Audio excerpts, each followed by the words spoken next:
अस्सलामुअलैकुम dear students, मेरा नाम है मोहम्मद मुनीब और आप सब देख रहे हैं मैथ्स वर्ल्ड यूट्यूब चैनल।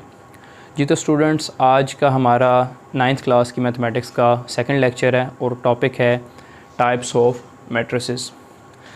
आज के टॉपिक को शुरू करने से पहले आपसे एक छोटी सी रिक्वेस्ट है कि अगर अभी तक आपने मेरे चैनल को सब्सक्राइब नहीं किया तो काइंडली मेरे चैनल को सब्सक्राइब भी कर दें और बेल के आइकन को भी प्रेस कर दें ताकि मेरी नई आने वाली वीडियोस बआसानी आप तक पहुंच सकें और आप लोगों को मैथमेटिक्स में कोई भी अगर मसला हो तो काइंडली आप उनसे मुस्तफ़ीद हो सकें। ये तो स्टूडेंट्स, चलते हैं आज के टॉपिक की तरफ। आज का जो हमारा टॉपिक है वो है टाइप्स ऑफ मैट्रिसेस, यानी कि मैट्रिसेस। पिछले लेक्चर के अंदर हमने देखा कि मैट्रिक्स क्या होता है, उसकी डेफिनेशन पढ़ी और उससे रिलेटेड हमने कुछ क्वेश्चंस किए एक्सरसाइज 1.1। आज हमारा टॉपिक्स है कि टाइप ऑफ मैट्रिसेस के मैट्रिसेस की कितनी टाइप्स हैं। जी तो स्टूडेंट्स, मैट्रिसेस की 12 टाइप्स हैं जो कि ये आपके सामने मैंने मेंशन भी की हैं। Row matrix, column matrix, rectangular matrix, square matrix, null और zero matrix, transpose of a matrix, negative of a matrix, symmetric matrix, skew symmetric, diagonal, scalar and identity और यूनिट मैट्रिक्स। तो बारी बारी हम इन टाइप्स को डिस्कस करते हैं। उम्मीद करता हूँ आपको समझ आएगी। काइंडली वीडियो को पूरा देखिएगा ताकि आपको कहीं से भी कोई भी बात जो है वो परेशानी ना करे और इजीली आपको वो अच्छे से ये सारी डेफिनेशन समझ आ जाए। जी तो चलते हैं फर्स्ट डेफिनेशन की तरफ, रो मैट्रिक्स।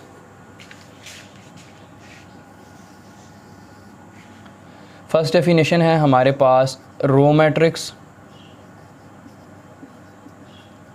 रो मैट्रिक्स कहते हैं कि any matrix is called row matrix if it has only one row. यानी कि रो मैट्रिक्स की सिंपल डेफिनेशन आप लिख सकते हैं कि a matrix which has only one row is called row matrix। यानी कि ऐसा मैट्रिक्स जिसके अंदर आपके पास स्टूडेंट्स सिर्फ एक रो हो, वो क्या कहलाएगा, वो वाला मैट्रिक्स आपके पास क्या कहलाएगा, रो मैट्रिक्स कहलाएगा। इसमें देखें, इसमें हमें कॉलम्स की बात नहीं है, कॉलम्स की ज़रूरत ही नहीं है, मतलब जस्ट एक रो होने चाहिए। फॉर एग्ज़ाम्पल आपके पास है 1 2 3, ये एक मैट्रिक्स है। इसमें आपके पास सिंपल रो एक बन रही है 1 2 3 वाली, तो रो एक है, कॉलम की हमें ज़रूरत नहीं है। कॉलम चाहे एक हो, चाहे दो हो, चाहे तीन हो, उससे हमें गर्ज नहीं है। अब देखें, इसमें आपके पास कॉलम एक ये बन रहा है, एक ये बन रहा है, एक ये बन रहा है, 3 कॉलम है। तो कॉलम का हमने नहीं देखना है, जस्ट ये देखना है कि कॉलम रो आपके पास क्या एक होनी चाहिए। तो इसी तरीके से एक और एग्ज़ाम्पल की अगर हम बात करें, एक और एग्ज़ाम्पल सिंपल 1 ले लेते हैं या सिंपल ये 2, इसमें भी आपके पास एक रो है। तो ऐसा मैट्रिक्स जिसके अंदर सिर्फ एक रो हो उसको हम क्या कहेंगे, रो मैट्रिक्स। कॉलम से हमें गर्ज ही नहीं है, कॉलम चाहे 2 बन रहे हैं, चाहे 3 बन रहे हैं, चाहे 1 बन रहे हैं, चाहे ज़्यादा बन रहे हैं। जस्ट याद ये रखना है कि रो मैट्रिक्स के अंदर सिर्फ रो जो है वो एक बननी चाहिए। तो ये थी हमारे पास रो मैट्रिक्स। सिमिलरली इसका सेकेंड डेफिनेशन है हमारे पास कॉलम मैट्रिक्स। कॉलम मैट्रिक्स भी जैसे आपको नाम से जाहिर है, तो स्टूडेंट्स जैसे हमने देखा कि रो मैट्रिक्स में सिर्फ एक रो होनी चाहिए, इसी तरीके से कॉलम मैट्रिक्स के अंदर सिर्फ एक कॉलम होना चाहिए। यानी कि एग्जांपल से अगर डायरेक्ट हम इसको समझें तो ऐसा मैट्रिक्स जिसमें सिर्फ एक कॉलम हो, उसमें हमने कॉलम मैट्रिक्स में हमें रो से कोई गर्ज नहीं है, कॉलम जस्ट एक होना चाहिए। तो देखें, कॉलम हमारे पास एक ही बन रहा है यहाँ से यहाँ तक, ये रोज़ इसमें नज़र आ रहा है कि रोज़ इसमें 3 बन रही हैं, रो से हमें कोई गर्ज नहीं है। जस्ट हमने ये देखना है कि कॉलम मैट्रिक्स में आपके पास कॉलम एक बनना चाहिए। अगर आप ये लिखते हैं, इसमें कॉलम 2 बन रहे हैं, तो ये आपके पास स्टूडेंट्स जो है ये कॉलम मैट्रिक्स नहीं है। कॉलम मैट्रिक्स के लिए आपने याद रखना है कि जिसमें सिर्फ एक कॉलम बन रहा हो वो क्या कहलाएगा, कॉलम मैट्रिक्स कहलाएगा। अब देखें, जैसे ये है फॉर एग्ज़ाम्पल, इसमें कॉलम एक बन रहा है तो ये आपके पास कॉलम मैट्रिक्स कंसीडर होगा।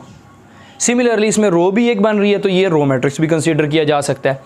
तो ये थी हमारे पास कॉलम मैट्रिक्स की डेफिनेशन और रो मैट्रिक्स की डेफिनेशन। जी तो आगे चलते हैं। थर्ड नंबर पे आपके पास आता है रेक्टेंगुलर मैट्रिक्स। थर्ड नंबर पे स्टूडेंट्स डेफिनेशन है हमारी रेक्टेंगुलर मैट्रिक्स, रेक्टेंगुलर मैट्रिक्स। अब देखें इसमें नाम से जाहिर हो रहा है, नाम क्या लिखा हुआ है, रेक्टेंगुलर मैट्रिक्स, यानी कि ऐसा मैट्रिक्स जिसकी जो शक्ल बन रही होगी वो किस तरह की होगी, रेक्टेंगल की शक्ल। अब इसमें बाकायदा वाज़िया इसने लिख दिया है कि यहाँ पे क्या होगा, रेक्टेंगल होनी चाहिए, यानी कि ऐसा मैट्रिक्स जिसमें डेफिनेशन अगर लिखना चाहें तो a matrix is called rectangular matrix, a matrix is called rectangular matrix if its number of rows not equal to number of columns। तो रेक्टेंगल कब बनेगी, जब आपके पास नंबर ऑफ रोज़ जो हैं वो नॉट इक्वल हों किसके, नंबर ऑफ कॉलम्स के। यानी कि अगर रोज़ की तादाद और कॉलम्स की तादाद मुख्तलिफ है एक दूसरे से या बराबर नहीं आ रही, तो फिर हम क्या कहेंगे, जो मैट्रिक्स बनेगा वो क्या कहलाएगा, रेक्टेंगुलर मैट्रिक्स। जैसे कि एक एग्जांपल से देखते हैं,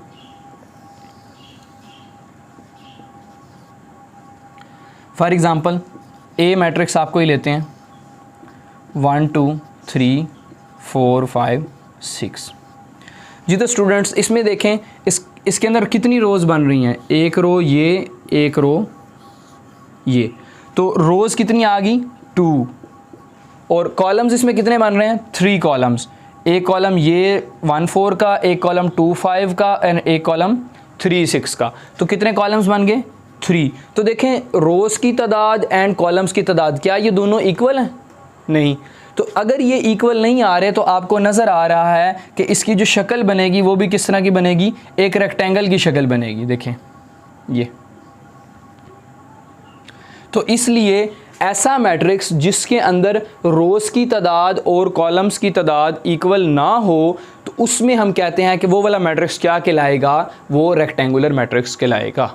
चाहे वो इस तरह का हो, चाहे आपके पास इस तरह का हो, चाहे आपके पास इस तरह का हो।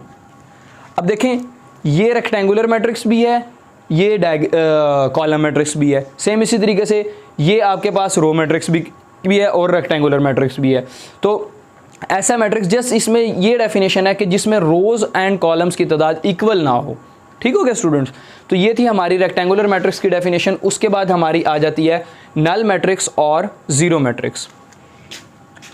4th नंबर पे हमारी डेफिनेशन आ जाती है नल मैट्रिक्स या फिर ज़ीरो मैट्रिक्स।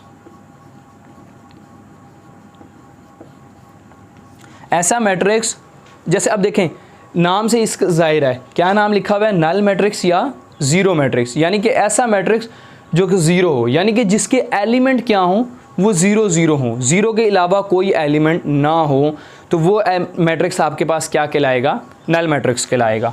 तो सिंपली आप इसको डेफिनेशन लिखना चाहें तो डेफिनेशन भी लिख सकते हैं, a matrix whose all entries are zero is called null matrix और ज़ीरो मैट्रिक्स। एग्जांपल से आप एग्जांपल भी ये दे सकते हैं, 0 0 0 0, ये 2/2 का नल मैट्रिक्स है। तो इसी तरीके से आप सिंगल ये भी लिख सकते हैं, सिंगलटन ज़ीरो, ये आपके पास सिंगल ज़ीरो एलिमेंट, ये भी आपके पास नल मैट्रिक्स है। तो जस्ट डेफिनेशन क्या थी कि ऐसा मैट्रिक्स जिसके अंदर सारी एंट्रीज़ जो हैं वो क्या हों, वो ज़ीरो हों, वो क्या कहलाएगा, नल मैट्रिक्स कहलाएगा या फिर ज़ीरो मैट्रिक्स कहलाएगा। जी तो स्टूडेंट्स यहाँ तक ये थी आपके पास 4 डेफिनेशन। उसके बाद हमारे पास आ जाती है 5th नंबर के ऊपर, अच्छा स्क्वायर मैट्रिक्स रहेगी। चलें स्क्वायर मैट्रिक्स देख लेते हैं। फिर 4th नंबर वाली हमारे पास स्क्वायर मैट्रिक्स रहेगी, ये आपके पास 5th नंबर है। स्क्वायर मैट्रिक्स की डेफिनेशन, स्क्वायर मैट्रिक्स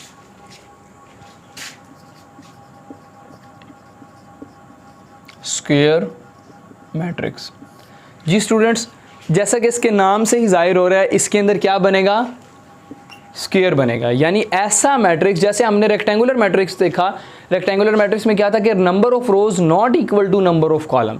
इसमें क्या है कि इक्वल होंगी, तो इसमें क्या होगा, नंबर ऑफ रोज इक्वल होंगी नंबर ऑफ कॉलम्स के।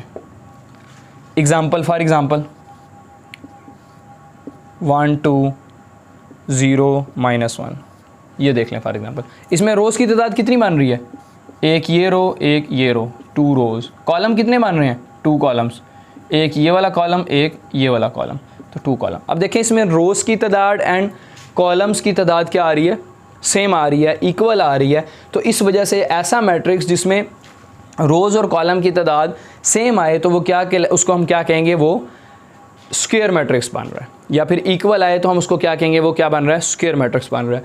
तो ये था आपके पास स्क्वायर मैट्रिक्स। उसके बाद आपके पास आ जाता है transpose of a matrix.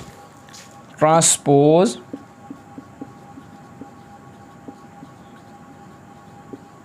Of a matrix. Students, इसकी डेफिनेशन हम एग्जाम्पल से समझते हैं। ए फॉर एग्ज़ाम्पल आपके पास था 1 2 0 -1। अब ट्रांसपोज का क्या काम होता है, ट्रांसपोज कहते हैं कि आपने रो को कन्वर्ट कर देना है कॉलम के अंदर, और कॉलम या फिर कॉलम को रो कन्वर्ट कर देना है रो के अंदर। दोनों में से एक काम करना है, मतलब जितनी भी रोज़ हैं सारी रोज़ को आप कॉलम की शक्ल में लिख दें, या फिर जितने भी कॉलम्स आपको दिए हुए हैं, कॉलम्स बन रहे हैं, उसको आप रो की शक्ल में लिख दें। फॉर एग्जांपल अब ये आपके पास मैट्रिक्स था, इसका आपने ट्रांसपोज निकालना है। तो ट्रांसपोज मैं दोनों काम आपको सेपरेटली करके दिखाता हूँ। देखें, इस केस के अंदर मैं जितनी भी रोज़ हैं उनको मैं कॉलम्स बना दूंगा। रो क्या थी, 1 2, इस रो को मैंने कॉलम की शक्ल में वर्टिकल फॉर्म में लिख देना है 1 2। इसी तरीके से दूसरी रो क्या थी, 0 -1, इसको मैंने क्या कर देना है, कॉलम की शक्ल में लिख देना है 0 -1। तो ये आपके पास जितनी भी रोज़ हों, 2 रो हों, 3 हों, 4 हों, या अप टू 100 जितनी भी रोज़ हों, उनको अगर आप कॉलम की शक्ल में लिख दें तो ये क्या कहलाएगा, ये इसका ट्रांसपोज कहलाएगा।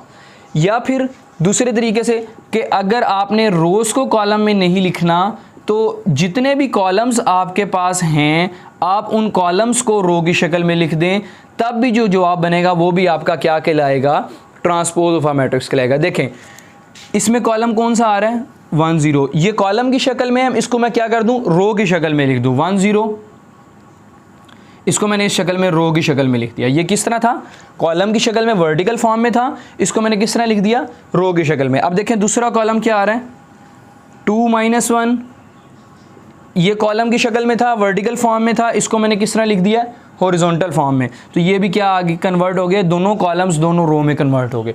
तो देखिए स्टूडेंट्स, दोनों का जवाब क्या आया, सेम आया, 1 0 2 -1। तो ये क्या चीज़ है कि आपने या तो सारी रोज़ जितनी भी दी हुई हैं उनको कॉलम्स में कन्वर्ट कर देना है, लिख देना है, या फिर जितने कॉलम्स हैं सारों को रोज़ की शक्ल में लिख देना है। ऐसा नहीं करना कि कुछ रोज़ को आप कॉलम में लिख रहे हो और कुछ कॉलम्स को आप रो में लिख रहे हो, ऐसा करना गलत होगा। तो ये तो था कि आप ट्रांसपोज फाइंड किस तरह करते हैं। ये क्या था कि ट्रांसपोज, अगर पेपर में सवाल आ जाए find the transpose of this matrix, तो आप ट्रांसपोज किस तरह फाइंड करेंगे, ए ट्रांसपोज लेके अगर कॉलम है तो उसको रो की शक्ल में लिख देना, या फिर अपनी आसानी के लिए अगर रो लिखी हुई है तो उसको कॉलम्स की शक्ल में लिख दें। तो ये था आपके पास ट्रांसपोज ऑफ अ मैट्रिक्स। अब इसकी डेफिनेशन हम ज़रा लिखने लगे हैं। डेफिनेशन ज़रा मैं लिख रहा हूँ, ज़रा डेफिनेशन को एग्जाम्पल से समझिएगा कि डेफिनेशन ये किस तरह है। डेफिनेशन में कहता है कि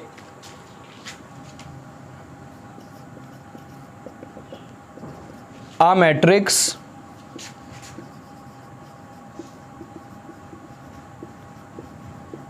which is obtained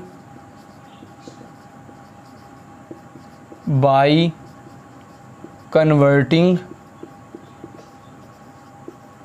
all the rows into columns or all the columns into rows is called transpose of a matrix.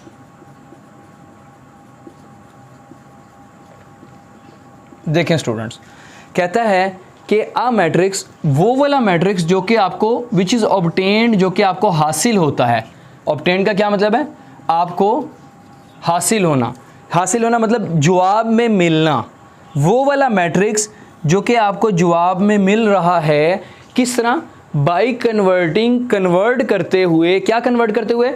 All the रोज़, सारी की सारी रोज़ को, जितनी भी रोज़ दी हुई थी उनको किस में कन्वर्ट करना है? कॉलम्स में कन्वर्ट करना है। अगर ये सारी रोज़ हैं, इसको कॉलम्स में कन्वर्ट कर दें तो जो जवाब में मैट्रिक्स मिलेगा वो क्या कहलाएगा? ट्रांसपोज ऑफ अ मैट्रिक्स कहलाएगा। सेम इसी तरीके से कह रहा है, या फिर ऑल दी कॉलम्स, जितने भी कॉलम्स आपको दिए हुए हैं उनको आप कन्वर्ट कर दें इनटू किसके अंदर? रोज़ के अंदर। तो फिर जो आपको मैट्रिक्स मिलेगा जवाब में वो क्या कहलाएगा? वो आपके पास ट्रांसपोज ऑफ दी मैट्रिक्स कहलाएगा। उसके बाद स्टूडेंट आ जाता है नेगेटिव ऑफ अ मैट्रिक्स। उसके बाद आपके पास डेफिनेशन है, 7th डेफिनेशन इसकी, कि नेगेटिव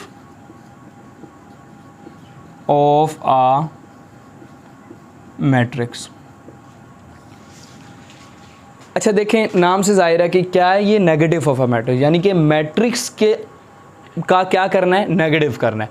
नेगेटिव करने से क्या मुराद है? नेगेटिव करने से ये मुराद है कि मैट्रिक्स के अंदर जितने भी एलिमेंट लिखे हुए होंगे उनके साइन आपने चेंज कर देने। यानी कि आप क्या कहेंगे? पहले डेफिनेशन लिख लेते हैं। A matrix which is obtained by changing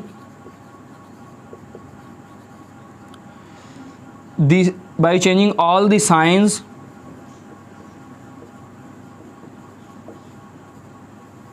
of the all entries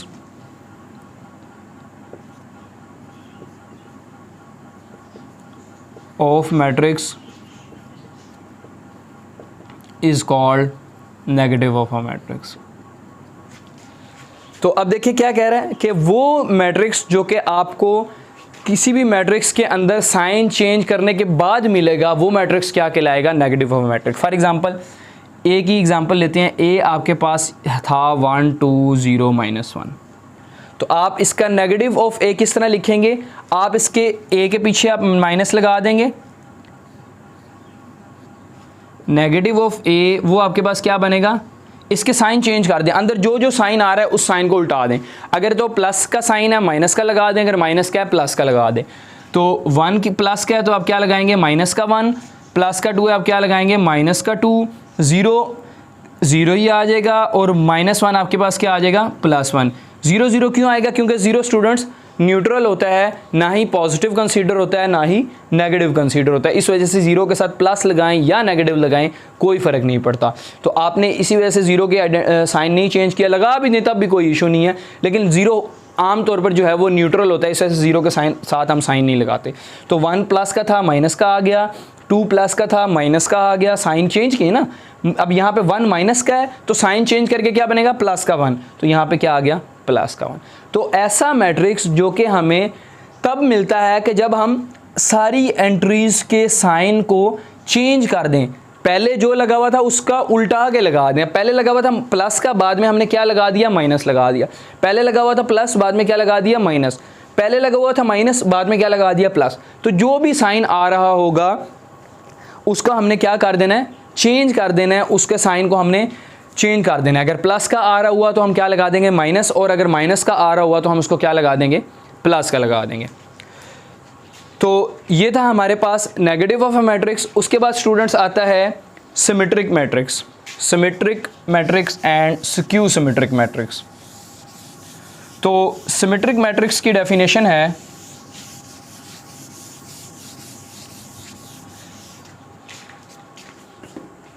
लिख लेते हैं पहले डेफिनेशन। Symmetric matrix. अच्छा देखें, इसमें आपको नाम में ना, नाम से थोड़ा सा इसको हिंट मिल जाएगा आपको। किस तरह? नाम में क्या आ रहा है? Symmetric, SYMM, same. तो सिमेट्रिक, सेम से आप क्या याद रख सकते हैं? आप ये चीज़ याद रख सकते हैं कि इसके अंदर जो है वो ए का ट्रांसपोज क्या निकलेगा? ए के ही इक्वल, यानी ए का अगर ट्रांसपोज लें तो वो दोबारा सेम ए ही आएगा। यानी कि सिमेट्रिक में क्या होगा कि सेम आएगा, यानी ए का ट्रांसपोज लें तो ए ही आएगा, सेम ए ही आएगा। तो ये क्या था? Symmetric matric. अब बाकायदा हम इसकी डेफिनेशन को करते हैं, लिखते हैं। तो अ मैट्रिक्स एम कह लें, ए कह लें, जो आपका दिल करता है, जो आपको अल्फ़ाबेट अच्छा लगता है आप वो लिख सकते हैं यहाँ पे। A matrix M is called symmetric matrix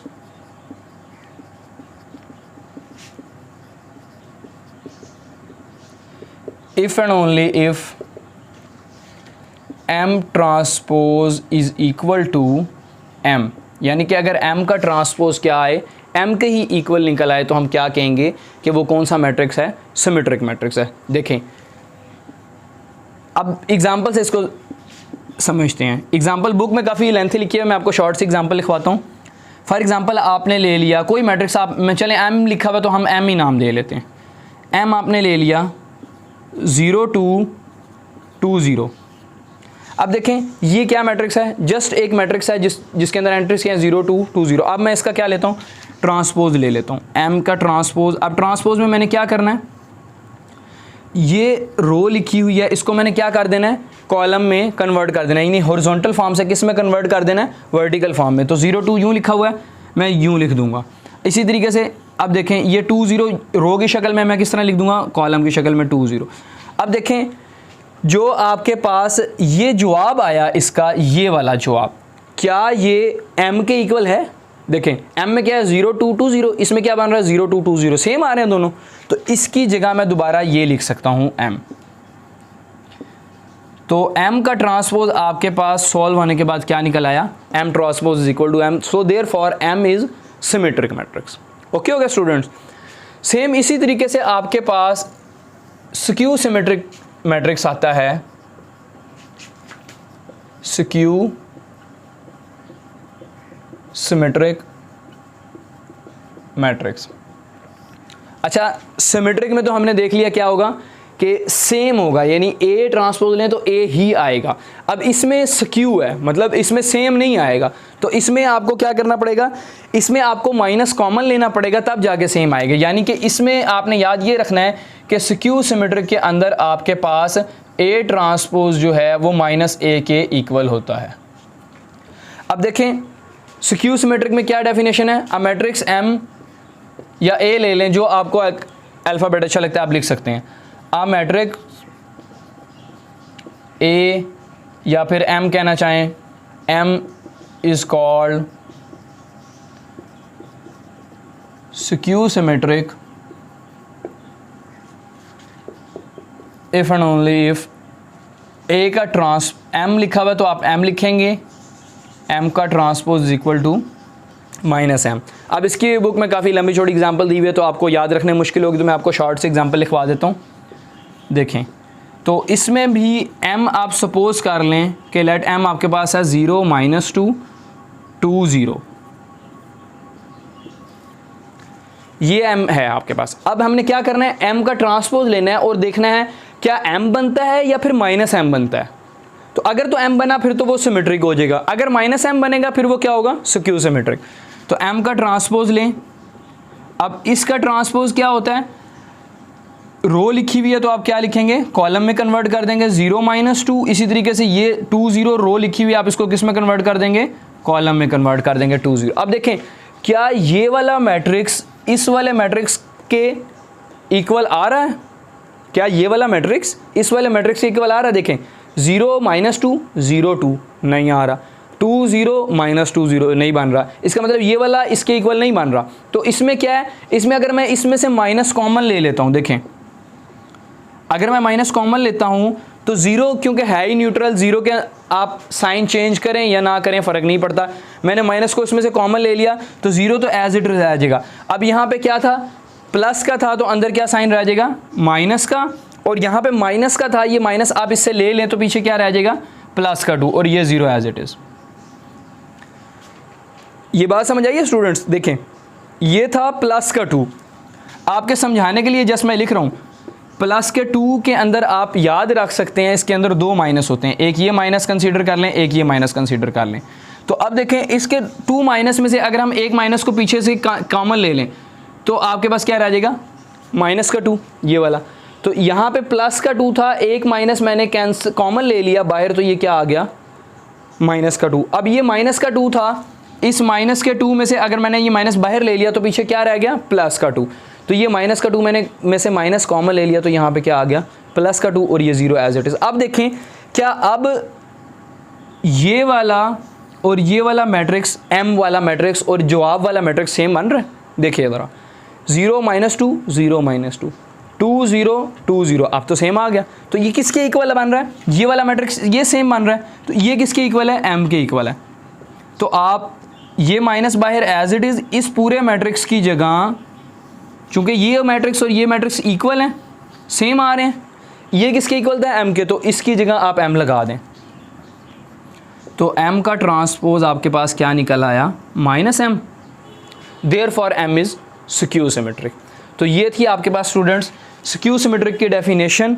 उसके बाद आ जाती है डायगोनल मैट्रिक्स की डेफिनेशन।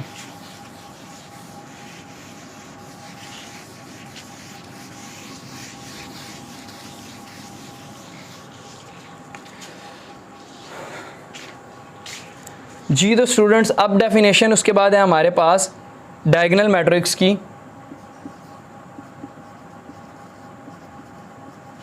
डायगोनल मैट्रिक्स, अब देखें डायगोनल मैट्रिक्स को पढ़ने से पहले आप लोगों ने पढ़ा था स्क्वायर मैट्रिक्स। याद रखें डायगोनल मैट्रिक्स तब होगा जब आपके पास क्या होगा, स्क्वायर मैट्रिक्स होगा। तो हम इसकी डेफिनेशन प्रॉपर लिखते हैं, फिर समझते हैं कि क्या डेफिनेशन है। Square matrix is called diagonal matrix if at least one of its diagonal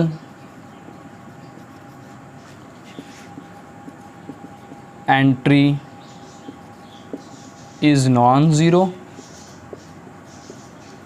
and all the other diagonal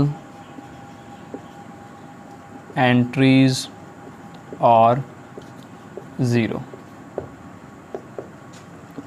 जी तो स्टूडेंट्स कहता है कि डायगोनल मैट्रिक्स के लिए आपको सबसे पहले क्या है, स्क्वायर मैट्रिक्स होना चाहिए। तो कोई भी स्क्वायर मैट्रिक्स आपके पास डायगोनल मैट्रिक्स बनेगा अगर उसके जो हैं डायगोनल एलिमेंट्स जो हैं वो उसमें से डायगोनल एलिमेंट्स में से एटलीस्ट वन एलिमेंट क्या हो, नॉन ज़ीरो हो, और बाकी सारे एलिमेंट्स क्या हो, ज़ीरो हो। अब ये डायगोनल एलिमेंट्स क्या चीज़ है, इसको इस पूरी डेफिनेशन को ज़रा एग्जांपल से समझा रहा हूँ, इंशाल्लाह ताला आपको बड़ी अच्छी समझ आएगी। देखें ज़रा, ए आपके पास है फॉर एग्ज़ाम्पल 1 2 3 -1 0 2 एंड 3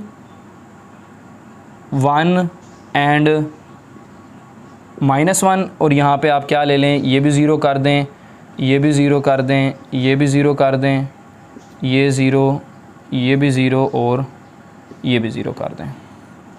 अब देखें पहले आपको डायगोनल का पता होना चाहिए कि व्हाट इज़ डायगोनल। डायगोनल कहते हैं कि ये जो आपके पास इस तरीके से स्ट्रेट लाइन के अंदर एक कॉर्नर से दूसरे कॉर्नर के ऊपर जो लाइन होती है उसको हम लाइन को क्या बोलेंगे, डायगोनल लाइन। अब स्टूडेंट्स आपकी बुक के अंदर जो बात कर रहा है वो ये है कि ये प्रिंसिपल डायगोनल की बात कर रहा है। वैसे डायगोनल की 2 टाइप्स होती हैं, डायगोनल 2 टाइप्स के होते हैं, एक होता है प्रिंसिपल डायगोनल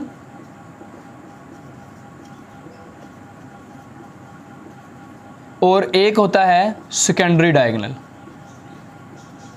सेकेंडरी डायगनल। ये आपकी बुक के अंदर नहीं लिखा हुआ, ये सिर्फ आपके नॉलेज के लिए बता रहा हूँ कि डायगनल की आपके पास क्या होती हैं, 2 टाइप्स। कौन कौन सी? एक प्रिंसिपल डायगनल, एक सेकेंडरी डायगनल। तो देखें, जो नीचे से यूं करके आप आसान लफ्ज़ों में अगर समझाऊं आपको, तो इधर से ये आपका दायां मुका, तो ये आपका क्या कंसीडर होगा, प्रिंसिपल डायगनल कंसीडर होगा। अगर मैं इसके अलावा इधर से देखूं तो इधर से जो कॉर्नर वाला बनेगा ये आपका क्या बनेगा, ये सेकेंडरी डायगनल बनेगा। ये बनेगा सेकेंडरी डायगनल और ये आपका बनेगा प्रिंसिपल डायगनल।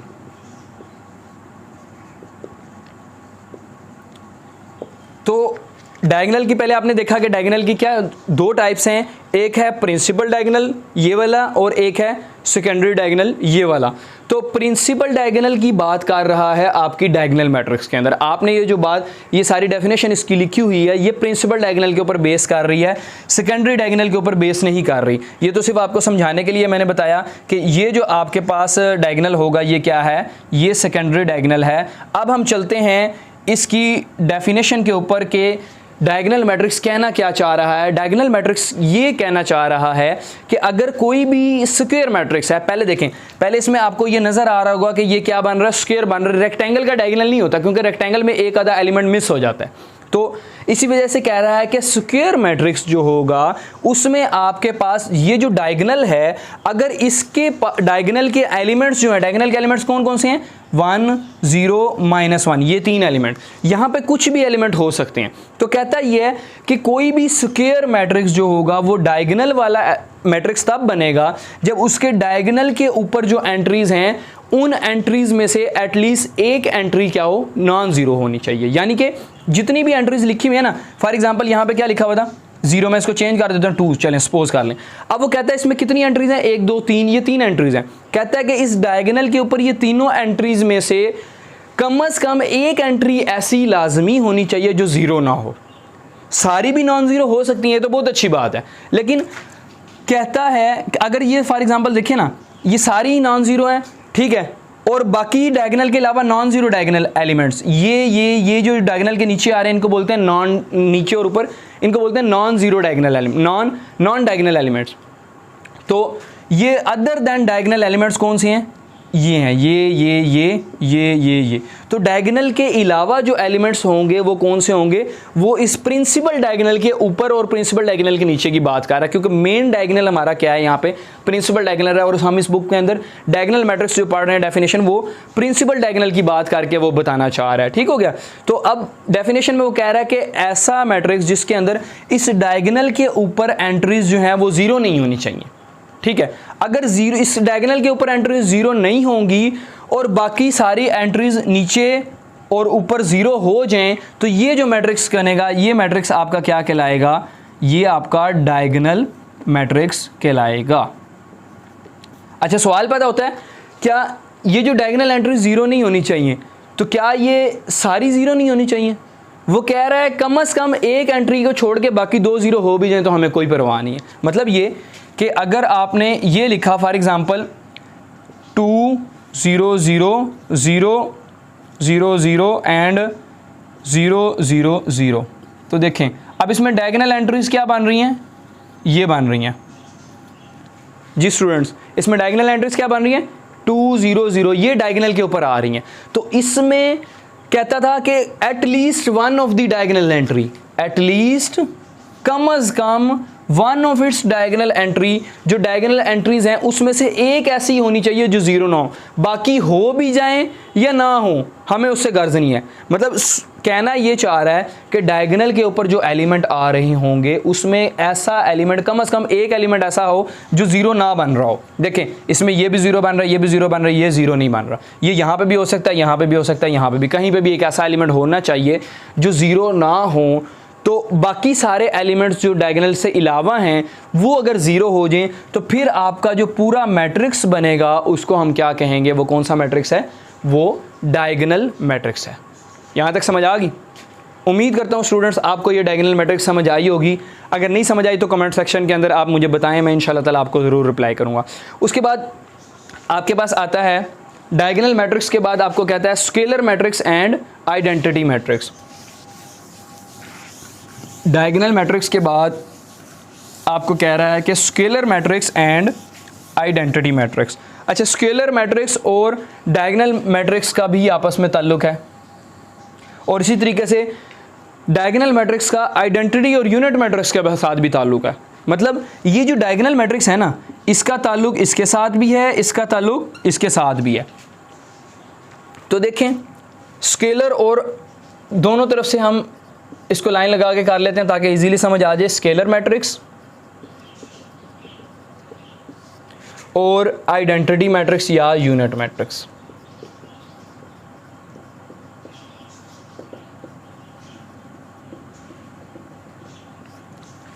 देखें, स्केलर मैट्रिक्स, अब मैं बताया क्या कि डायगोनल मैट्रिक्स का ताल्लुक स्केलर से भी है और डायगोनल मैट्रिक्स का ताल्लुक आइडेंटिटी मैट्रिक्स से भी है। किस तरह है अब वो देखते हैं। स्केलर मैट्रिक्स कहते हैं, स्केलर नाम से जाहिर है। देखें, एस से क्या बनता है, स्केलर, और एस से क्या चीज़ आती है, सेम। तो अगर डायगोनल मैट्रिक्स के अंदर जो आपका डायगोनल एंट्रीज हैं वो सारी सेम हो जाएं। डायगोनल मैट्रिक्स हमने पढ़ा, डायगोनल मैट्रिक्स हमने क्या पढ़ा, डायगोनल मैट्रिक्स हमने पढ़ा कि यहाँ पे एलिमेंट होंगे 2, 3, 4, यहाँ पे होंगे एलिमेंट, बाकी सारे क्या होंगे, 0 होंगे। देखें, ये हमने डायगोनल मैट्रिक्स को पढ़ा कि ये क्या था, डायगोनल मैट्रिक्स था। अब डायगोनल मैट्रिक्स को ही स्केलर मैट्रिक्स कहेंगे तब जब डायगोनल पे आने वाली एंट्रीज क्या हो जाएं, सेम हो जाएं। अगर मैं यहां पे लिख देता हूं 2, 2, 2, तब भी ये सेम हो जाती हैं। अगर मैं यहां लिख देता हूं 1, 1, 1, तब भी ये सेम हो जाती हैं। लेकिन ये फिर जब 1, 1, 1 लिखूंगा तो फिर ये आपका स्पेशल केस बन जाएगा, वो क्या कहलाएगा, आइडेंटिटी मैट्रिक्स कहलाएगा। मतलब इस स्केलर मैट्रिक्स के अंदर डायगोनल के ऊपर सेम कुछ भी हो सकता है, ठीक है। 1, 1, 1 भी हो सकता है, 2, 2, 2 भी हो सकता है, 3, 3, 3 भी हो सकता है, -1, -1, -1 भी हो सकता है। इसलिए आपकी बुक में जो लिखा हुआ है वो उन्होंने के लिखा हुआ है और कह रहा है के इज एनी स्केलर, के इज एनी स्केलर। यहां पे कोई भी वैल्यू हो सकती है, स्केलर वैल्यू हो सकती है, ठीक हो गया। तो अब वो कहता ये है कि अगर ये डायगोनल के ऊपर एंट्री सेम हो जाए तो वो क्या बनेगा, स्केलर मैट्रिक्स बनेगा। अब वो जो सेम हो रही है ना, अगर वो सेम होने में सिर्फ मतलब 1 सेम तो होती है, सेम आपको मैंने बताया कितने तरीकों से हो सकती हैं, कुछ भी लगा दो सेम हो जाएंगी। जैसे मैंने अभी लगा के दिखाया 2, 2, 2 लगाया, 1, 1, 1 लगाया, -1, -1, -1, -1, -1 हो सकता है, 3, 3, 3 हो सकता है। लेकिन इन सारे सेम होने में अगर यहाँ पे 1, 1, 1 आ जाए तो ये क्या बन जाएगी, ये आपके पास आइडेंटिटी मैट्रिक्स बन जाएगा। यानी आइडेंटिटी मैट्रिक्स में आपके पास जो डायगोनल पे एंट्रीज होती हैं वो क्या होती हैं, 1, 1, 1 होती हैं, और बाकी सारी क्या होती हैं, 0 होती हैं। तो जी तो स्टूडेंट्स, ये था आपके पास डायगोनल मैट्रिक्स। डायगोनल मैट्रिक्स को हमने क्या देखा कि ऐसा मैट्रिक्स जिसमें सिर्फ डायगोनल के ऊपर एलिमेंट होते हैं और ऊपर और नीचे डायगोनल के जो अलावा एलिमेंट्स होते हैं वो क्या होते हैं, वो 0 होते हैं। और डायगोनल में भी ज़रूरी नहीं कि सारे एलिमेंट ही पाए जाएं, कम से कम एक एलिमेंट ऐसा होगा जो 0 नहीं होगा, बाकी अगर डायगोनल का 0 बन भी गए तब भी कोई इशू नहीं। लेकिन स्केलर के अंदर ज़रूरी है कि यहाँ पे जो आ रहा है वो सेम होना चाहिए। उसके बाद आइडेंटिटी के अंदर ये चीज़ ज़रूरी है कि डायगोनल मैट्रिक्स आइडेंटिटी मैट्रिक्स तब बनता है जो सेम आ रहा है वो 1 हो, यानी डायगोनल के ऊपर एलिमेंट क्या आ रहा हो, 1 आ रहा हो। तो ये था हमारा आइडेंटिटी मैट्रिक्स अगर 1 आ जाए, और इसी तरह ये था स्केलर मैट्रिक्स अगर कोई भी चीज़ सेम हो जाए। तो ये थी हमारी उसकी, और आइडेंटिटी मैट्रिक्स को स्टूडेंट्स दूसरा नाम है उसका यूनिट मैट्रिक्स, इसको यूनिट मैट्रिक्स भी कहते हैं। तो ये थी हमारी 12 टाइप्स। इसके अलावा भी होती हैं Hermitian matrix, skew Hermitian matrix, लेकिन वो तब बनती हैं जब आपके पास कम्प्लेक्स नंबर आते हैं। यहाँ पे हम कम्प्लेक्स का जिक्र नहीं कर रहे। तो इस वजह से आपकी बुक में जो लिखी हुई है स्टूडेंट्स, मैं सिर्फ आपको वही डिस्कस की हैं, वही आपको समझाई हैं कि ये 12 जो हैं ये आपकी क्या कहलाएंगी, टाइप्स ऑफ मैट्रिसेस कहलाएंगी। एक बार इनको जस्ट थोड़ा सा एक बार रीड कर लेते हैं ताकि आपके जहन में बैठ जाए। रो मैट्रिक्स में हमने पढ़ा कि ऐसा मैट्रिक्स जिसके अंदर सिर्फ एक रो हो। कॉलम मैट्रिक्स में हमने पढ़ा ऐसा मैट्रिक्स जिसके अंदर क्या हो, सिर्फ एक कॉलम हो। रेक्टेंगुलर मैट्रिक्स के अंदर हमने क्या पढ़ा, ऐसा मैट्रिक्स जिसके अंदर रोज और कॉलम की तादाद सेम ना हो, डिफरेंट हो। स्क्वायर मैट्रिक्स के अंदर हमने क्या पढ़ा, ऐसा मैट्रिक्स जिसमें रोज एंड कॉलम्स की तादाद क्या हो, सेम हो, यानी कि स्क्वायर बन रहा हो। इसी तरह नल मैट्रिक्स और जीरो मैट्रिक्स के अंदर हमने क्या पढ़ा, ऐसा मैट्रिक्स जो कि जिसके अंदर सारे एलिमेंट 0 0 हो तो वो क्या कहलाएगा, नल मैट्रिक्स। जैसे देखें यहाँ पे अगर मैं इसकी जगह पे 0 0 लिख देता तो क्या बनता, ये सारे ही एलिमेंट 0 हो जाते, तो फिर क्या बनता, ये जीरो मैट्रिक्स या नल मैट्रिक्स बनता। उसके बाद ट्रांसपोज ऑफ अ मैट्रिक्स हमने क्या पढ़ा, ऐसा मैट्रिक्स जो कि रोज को कन्वर्ट कर दें कॉलम के अंदर, सारी रोज को, या फिर सारे कॉलम्स को कन्वर्ट कर दें रोज के अंदर, तो वो क्या बनेगा, वो आपका ट्रांसपोज ऑफ अ मैट्रिक्स बनेगा। नेगेटिव ऑफ अ मैट्रिक्स हमने क्या पढ़ा, ऐसा मैट्रिक्स जिसके अंदर एलिमेंट्स जो आ रहे हैं उनके साइन को अगर हम चेंज कर दें तो फिर जो जवाब में मैट्रिक्स बनेगा वो क्या कहलाएगा, वो नेगेटिव ऑफ अ मैट्रिक्स बनेगा। ठीक हो गया। इसी तरीके से सिमेट्रिक मैट्रिक्स हमने क्या पढ़ा, ऐसा मैट्रिक्स जिसमें ए ट्रांसपोज लेने से आपके पास ए ही बने, यानी कि ऐसा मैट्रिक्स जिसमें जवाब वही वाला मैट्रिक्स आए ट्रांसपोज लेने के बाद, सेम आए। SYM में मैंने क्या बताया था, सेम, सिमेट्रिक। तो ऐसा मैट्रिक्स जिसके अंदर ट्रांसपोज लेने के बाद जवाब वही सेम आए सिमेट्रिक से, तो फिर वो क्या कहलाएगा, सिमेट्रिक मैट्रिक्स। और स्क्यू सिमेट्रिक में मैंने क्या बताया, ऐसा मैट्रिक्स जिसके अंदर आपका ट्रांसपोज लेने के बाद जवाब सेम ना आए, लेकिन अगर माइनस कॉमन ले लें और फिर जवाब सेम आ जाए तो फिर वो क्या कहलाएगा, स्क्यू सिमेट्रिक कहलाएगा। सेम इसी तरीके से डायगोनल मैट्रिक, ऐसा मैट्रिक जिसके सिर्फ डायगोनल के ऊपर एलिमेंट हों और ज़रूरी नहीं है वो सेम हो भी सकते हैं, नहीं भी हो सकते, तो वो क्या कहलाएगा, डायगोनल मैट्रिक्स कहलाएगा। लेकिन अगर सेम हो जाए डायगोनल मैट्रिक्स के अंदर एलिमेंट तो वो क्या कहलाएगा, स्केलर मैट्रिक्स। और अगर सेम होने के बाद वो सेम क्या है, 1 1 1 सेम हो रहे हैं, तो वो क्या कहलाएगा, यूनिट मैट्रिक्स या फिर आइडेंटिटी मैट्रिक्स। जी तो स्टूडेंट्स ये थी इसकी टाइप। इसके बाद हम चलते हैं 1.2 के लास्ट क्वेश्चन की तरफ, जो कि पेपर के अंदर शॉर्ट क्वेश्चन भी अक्सर पूछा जाता है। 2 नंबर का शॉर्ट क्वेश्चन है और बच्चे इसके अंदर काफ़ी गलती कर देते हैं। तो इंशाल्लाह ताला ये मैं आपको बड़े आसान तरीके से समझाऊंगा और उम्मीद करता हूँ कि आप लोगों को समझ भी आ जाएगी। एक पार्ट मैं समझाऊंगा और एक पार्ट आप लोगों ने खुद ट्राई करना है।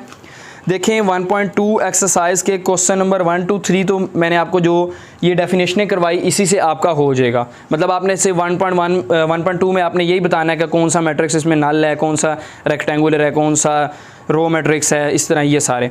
तो और क्वेश्चन नंबर 4 में आपने नेगेटिव मैट्रिक्स निकालना है, साइन चेंज कर देना है। क्वेश्चन नंबर 5 में आपको कहता है ट्रांसपोज निकालना है। क्वेश्चन 6 जो है ये शॉर्ट क्वेश्चन के तौर पर 2 नंबर का पूछ लेता होता है। Question number 6 exercise number 1.2, exercise number 1.2 question number 6 आपसे पूछ लेता होता है। कहता है वेरीफाई दैट, क्वेश्चन में कहता है कि वेरीफाई करें if A is equal to 1 2 0 1। तो हमने वेरीफाई क्या करना है, क्वेश्चन नंबर 1 में कहता है कि वेरीफाई करें A का transpose is equal to A आ जाएगा। तो ये हमने प्रूफ करना है, वेरीफाई करना है। ये तो स्टूडेंट्स अभी हमने देखा कि ट्रांसपोज हमने पढ़ा, ट्रांसपोज क्या पढ़ा कि रोज़ को हम क्या कर देंगे, कॉलम में कन्वर्ट कर देंगे।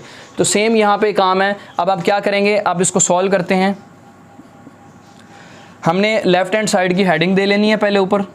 लेफ़्ट हैंड साइड हम कर रहे हैं solve A transpose is equal to A transpose का ट्रांसपोज, हमने ये लेफ्ट हैंड साइड की क्या दे दी, हेडिंग दे दी। उसके बाद आप सबसे पहले क्वेश्चन को लिख लें A इज़ इक्वल टू 1 2 0 1।